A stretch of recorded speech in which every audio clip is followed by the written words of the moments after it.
The Marnie Killer is here, and Athos is finally in the game. We're going to talk about all of this. These are pretty crazy units, though. Let me know in the comments, are you summoning on these? First up, we need to talk about Athos, and this is a unit that we really should have had a while ago now.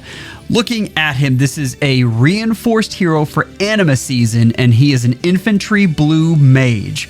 All of that is important because this is our first reinforcement hero that we've had on defense. Looking at Blessed Aurelia, we have Slaying, we have Effective against magic foes, which is interesting, but keep in mind they aren't a huge part of the meta right now, so that is a nice to have. Then we have for allies within 3 rows or 3 columns centered on unit, grants attack, defense, res, +5 during combat, and also if allies attack and trigger ally special, you get Preempt Pulse, which is nice. This is on the first attack, and also if ally cannot perform a follow-up attack and attack twice, you get Preempt Pulse to ally before their first attack during combat. So this is special helping for all of your allies within 3 rows and 3 columns, which is really fantastic for a defense hero.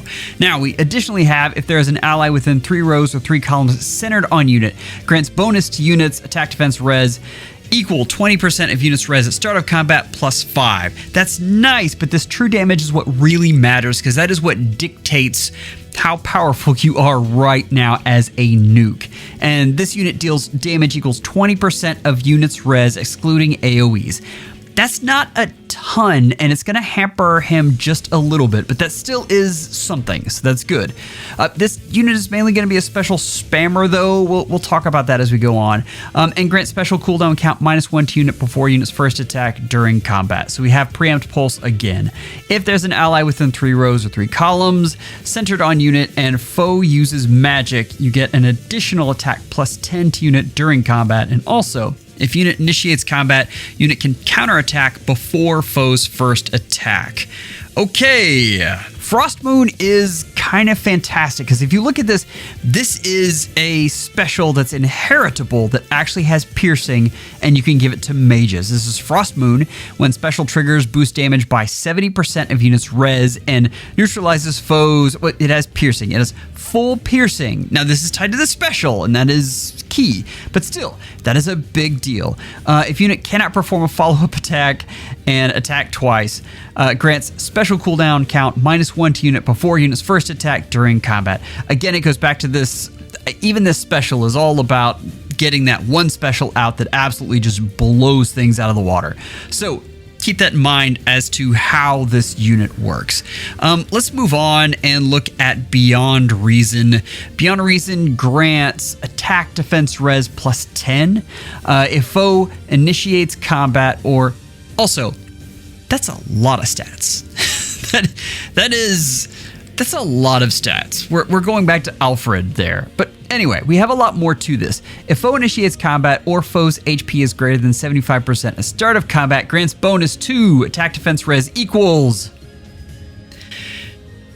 Okay, I'm going to try to break this down.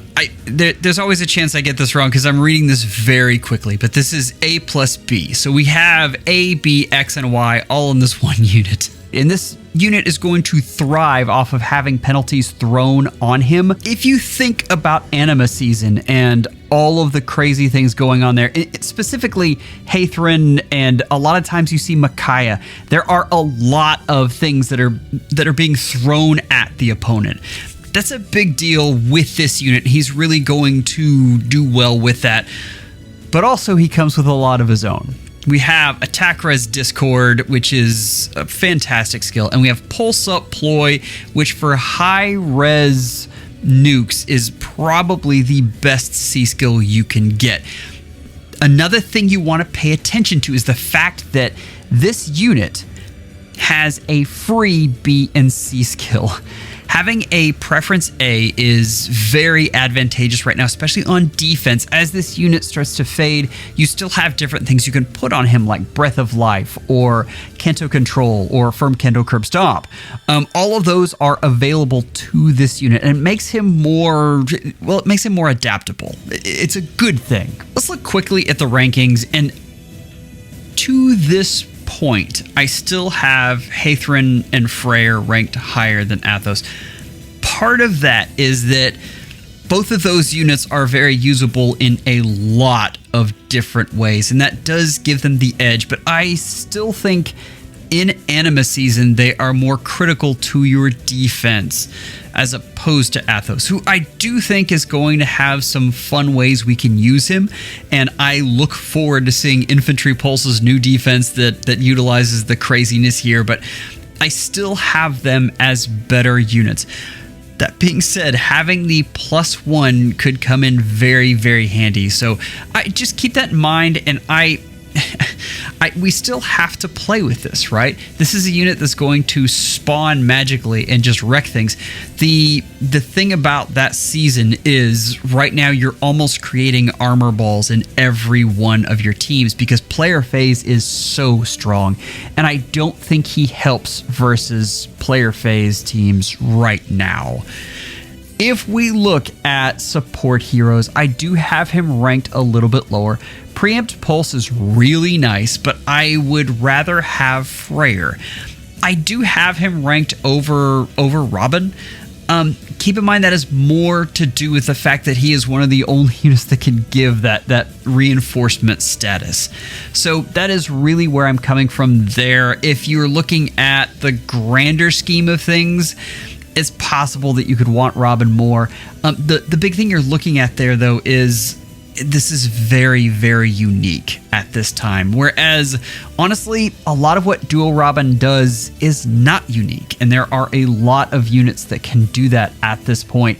Most of them are named Lucina or Crom, but we have a lot of them. One of them in Tier 0 right now with Lucina. So keep that in mind, but I mean, these are very powerful units. So this is not like a Tier 2 for this level is still very, very good, and I think Athos is going to be a great unit altogether. For so many years, IS was scared of Ayra because of Ayra Gate, way back when, where they pulled the whole bait and switch and had her pop up. That was probably the biggest money grab in the history of FEH, and they kind of hid her until, I guess, Tea Time Ayra, and now she's actually back as a legendary, and it has been a long time since we've gotten a water legendary, so this is well needed, and this unit is very powerful. We have accelerates, so we have Slaying. At start of turn, if unit's HP is greater than 25%, grants attack speed +6 and potent follow. So we have potent follow-up in an effect. That's crazy. And then we neutralizes foes' bonuses during combat to unit and allies within 2 spaces of unit for 1 turn. So you get Dullall, attack speed +6, and potent follow-up to units within 2 spaces and this unit. Let me remind you that potent follow-up or Brave is the necessary thing you have to go up against Shield Fighter, and particularly when we're talking about Arena, we have a lot of dual save teams going around, and a lot of folks who just don't care about scoring and put Shield Fighter up just to be that person. Let's move on, though. At start of combat, if unit's HP is greater than 25%, grants bonus to units. Attack speed defense res equals 5 plus 15% of unit speed at start of combat. And also, if Potent Follow X is triggered and X is less than 99, then X equals 100. That's back to that full Potent Follow-up that you get with Marth. So this unit has that as well. Unit deals plus Y times 5 damage. So this is true damage. This is Y equals number of bonus effects active on unit, bloody, max of 5. That is 10 true damage per hit, and you're going to be hitting 3 times, hopefully. So that is 30 true damage total, which is nice. You also have flat DR off of foe's first attack, and that is Y times 3 during combat. Back to Y equals number of bonus effects active on units. So that's nice. That includes Brave, which is also nice. And also, when foe's attack triggers foe's special, reduces damage by Y times 3, excluding area of effect. So that there we got some flat DR, and That's both versus special and regular damage. And then at start of combat, if unit's HP is greater than or equal to 25%, restore 7 HP to unit after combat. This is already really good. This is solid, and this is fantastic support. And then we have Crusader's Astra. When special triggers, boost damage by 40% of units' res and neutralizes foes, reduce damage by X% effects. So this is piercing. So we have boosting damage, and we have piercing, and then we have preempt pulse, which is fantastic. That happens on both the first attack and the follow-up attack.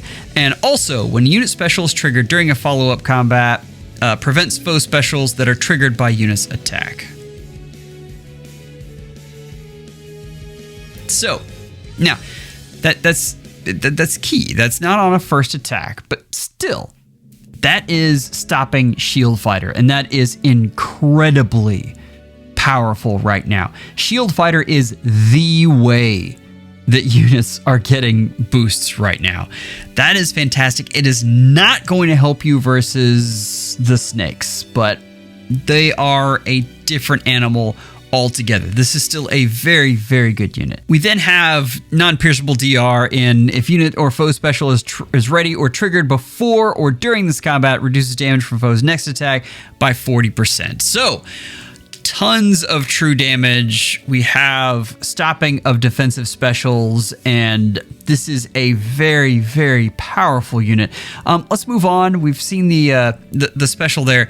We have a little more to go, though. We have attack speed excel, which is excellent. Speed taker 4, which is perfect for this unit, and especially since you're getting additional damage with true damage. That is fantastic. And again, you want as much of that as you can possibly get.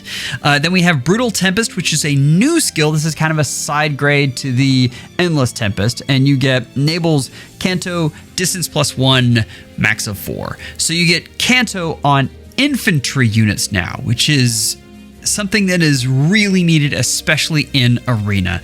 At start of turn, unit can move 1 extra space. We knew that. And then you get the Omni Clash, which is a great deal. This is a very, very powerful unit. If we're looking at the water rankings, it's just been so long. So many of these units are old. Now, let's talk about Tier 1 briefly, because that's where we really need to pause. And that's, let's go from the bottom. Tier 4 is fairly obvious. Really, this should be broken up into Tier 5, and the split is actually at Guinevere. I recently had to use Guinevere, and it was pretty miserable, but I don't think she's as bad as Fjorm, Erica, and Rioma, who are just unusable. And I don't know. I still like Sita, but she's definitely in that Tier 4 range.